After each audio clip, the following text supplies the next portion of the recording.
So please welcome back one of the two directors, Pablo Gueriz. Yeah. So some of you are left. So Thank you for the few braves who are still here. I think everyone stayed until the end, so they just have to run to another film, I guess. Tell us a bit about the composition of the film and how much Sun Ra might have influenced the way you put together all the beautiful images and situations and archive materials and music and text. How did you put all that together? Well, at first, Sun Ra is a peculiar character and a very specific artist. We didn't want to do. We have to start with. There is not a lot of music documentary that we like because most of the time they are made out of archives, and there is a few scholars who are coming or commentating the archives, and there is a famous musician who's coming at the beginning saying this guy is great and Influenced me. and influeing, and so everybody say, okay, I'm not looking at some bullshit. So we wanted to make something else, and we wanted to well, for the structure, as Sun Ra doesn't think, he doesn't believe the time is something, is not there is not only the past, the present, and the future.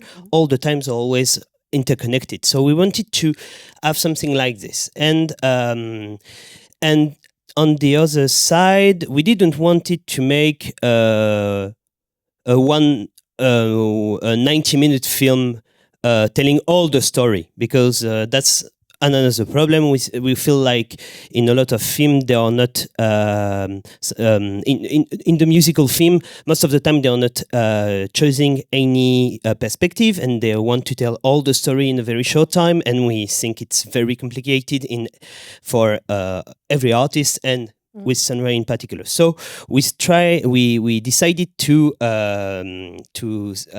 keep to just telling the beginning of the story when he's not recording anything. And and we wanted to make a film which was like a coming to age novel. That's also why we are choosing chapters. We didn't want to. We also wanted the film to feel like a kind of a novel or history, to keep something not only which could be not only accurate and precise, but also who could be mythical or like a story we tell. So it's been a very long time of writing. Everything has been written. There is a script, so a very precise screenplay, and it was very complicated to, at the same time, giving very accurate and precise information and trying a way to tell the story in a playful, imaginative, creative way. So, and try to keep both the mystery and the precision. And the discipline. That's been a very long process. This is the first film, at least feature-length film, that the two of you, Guillaume, and you did together, right? Yeah. As a directing duo. Can you tell us a bit how you worked together and how much, I don't know, your creativity matched his, and how did the ideas develop between you? Well, Guillaume is a musician, so he knows very precisely about and he's very knowledgeable about all these stories. So at first, we spent 8 months in Birmingham in total. So we spent a lot of time there because we didn't want it we wanted to be part of the place. So at first we spent 2 months just researching, meeting people, having a lot of drinks and a lot of barbecue with the people, taking the time. We didn't want as well, and we didn't want to in the film we wanted the film look like a ballad through Birmingham. That's why we are trying to be precise and to make people feel they can go in a place and entering in another one, so they can know the place pretty well. So there has been a long research phase, and then there's been a very precise, as I told you, we are shooting in film, so nothing is left to hazard, or we decided everything very precisely. So everything was written. So we've been working together in the writing room for a very long time, because we had we could not stay for a very long time in the US. It was very expensive, so we wanted to know what we were about to do and not arguing and being very focused when we'll be there. But still, there are some scenes that you cannot have written before. So how much freedom did you allow yourselves while shooting? What can happen, and can we include this, like the talks, for example, like the elderly gentleman when he talks about Sun Ra?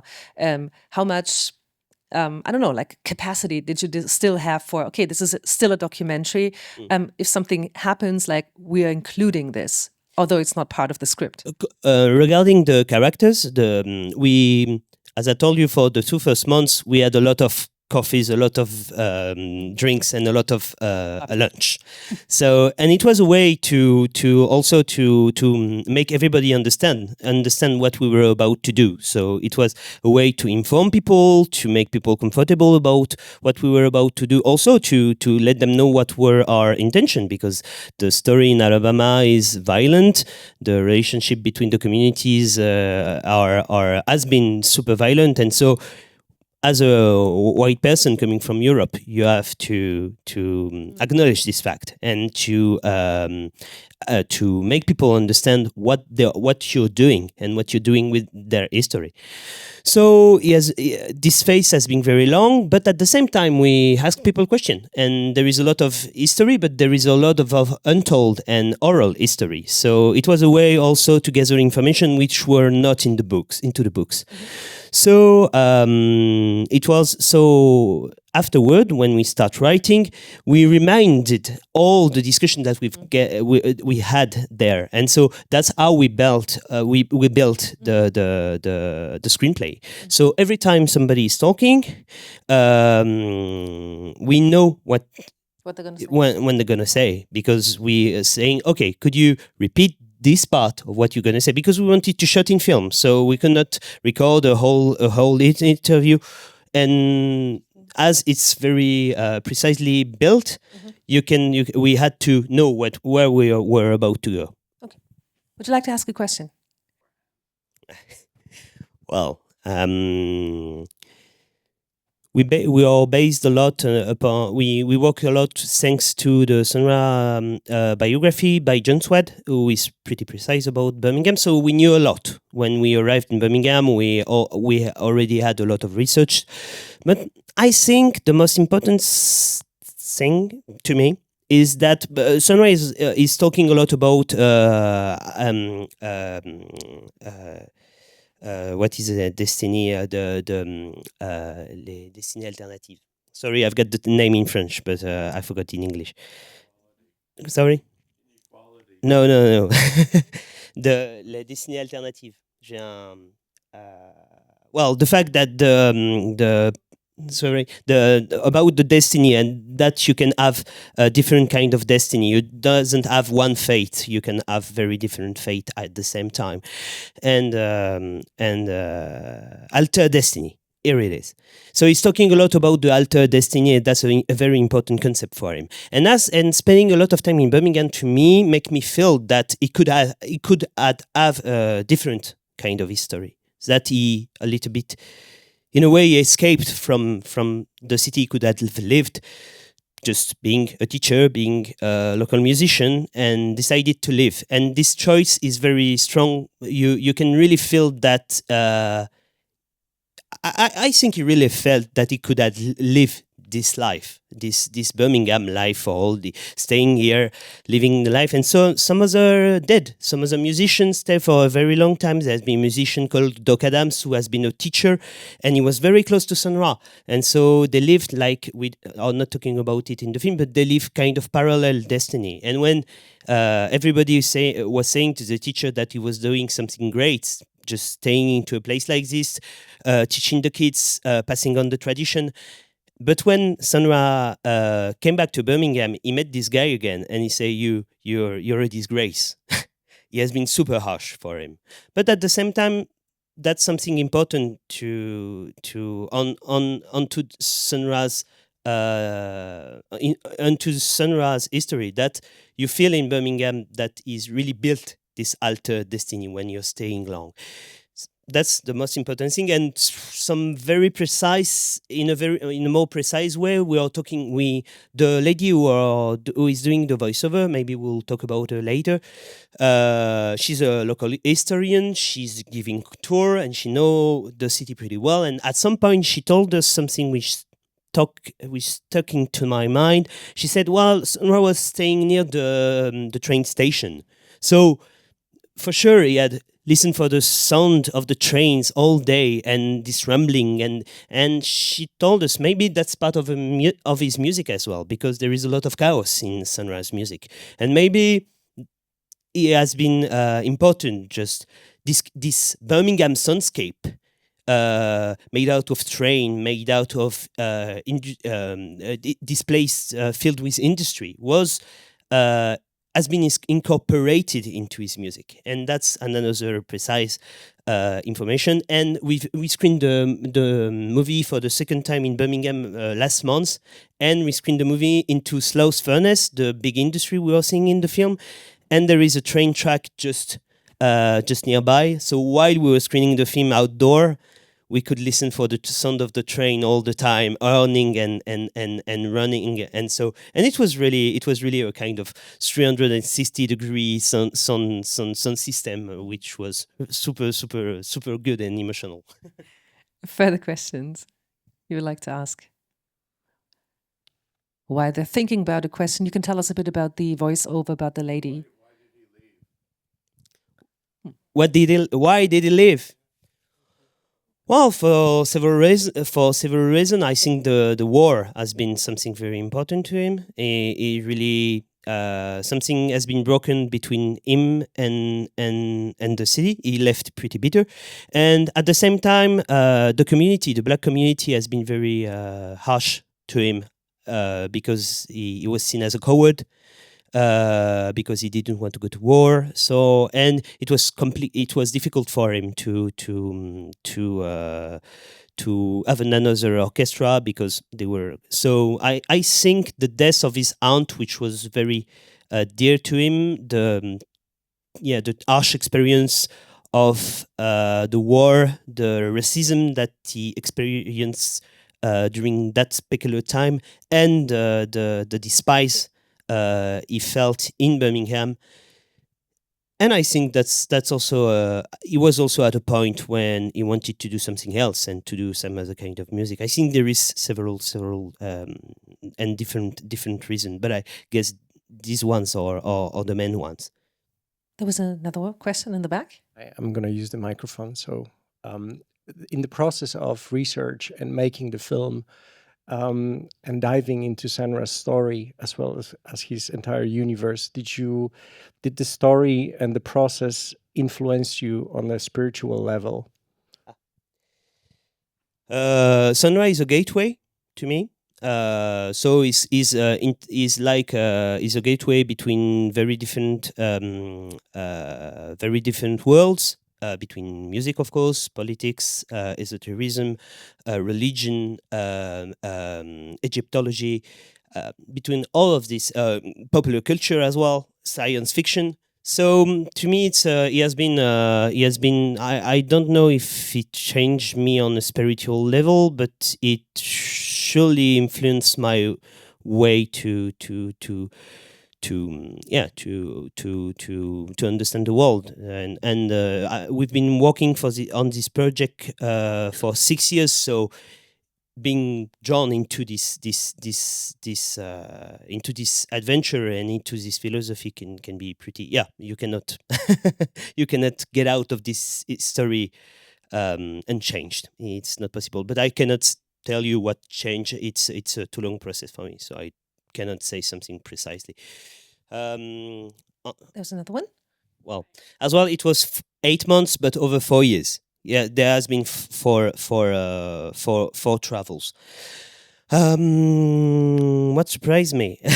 That's harsh.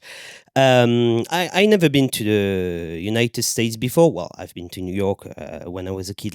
So it was my first time, my first encounters with the US more generally.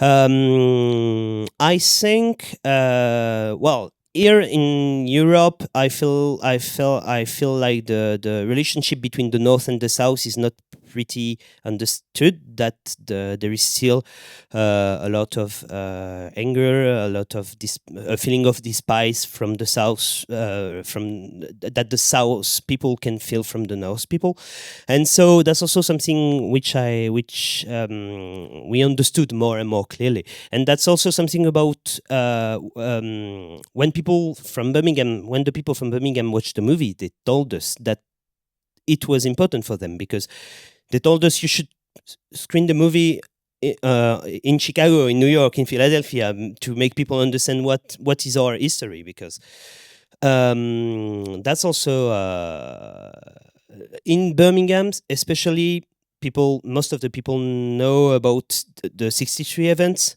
and they don't know much about this place. So it was also where we wanted to acknowledge the fact that this place has an important musical history, not just at the same time we wanted to acknowledge the 63 event and all the terrible and violent history, but also depicting a beautiful and a strong history there. And it was also a way to show that black people, well, didn't just they didn't disappear after the Civil War and woke up on the 60s. The people lived and had to find ways to live, to find answers into this tragic political situation. So our goal was also to depict how people were just living when they were not when they were during this time, how people were finding ways to escape this harsh political situation. So, and to answer your question, well, I don't know precisely what surprised me, but I think the most surprising thing is the fact that the streets are absolutely empty. That's the most striking, and that's something which is very, very, very strange to me. That that the street is not a place which is inhabited. People are just passing by. That's a place which just connect the different spot the one to each others, and so that was the most striking stuff to me in this peculiar city, that people are just. And so you have this feeling of when you're walking down the street, sometimes you feel like you're into a ghost place, and at some point, blom, there is 200 people because there is an event. So that was a very striking fact to me. This was surprising. So I think we have to clean the cinema now, because the next movie is waiting at some point. So I would love to say thank you so much, Pablo, for being here with us in Munich. Thank you so much und vielen Dank an Sie alle. Stimmen Sie weiterhin fleißig ab für den Publikumspreis. Bitte vergessen Sie das nicht. Das ist wichtig auf dem DOK.fest für die FilmemacherInnen. Und jetzt wünsche ich Ihnen noch einen schönen Tag auf dem Festival und hoffentlich bis ganz bald. Thank you so much. Thank you very much. Thank you. Thank you.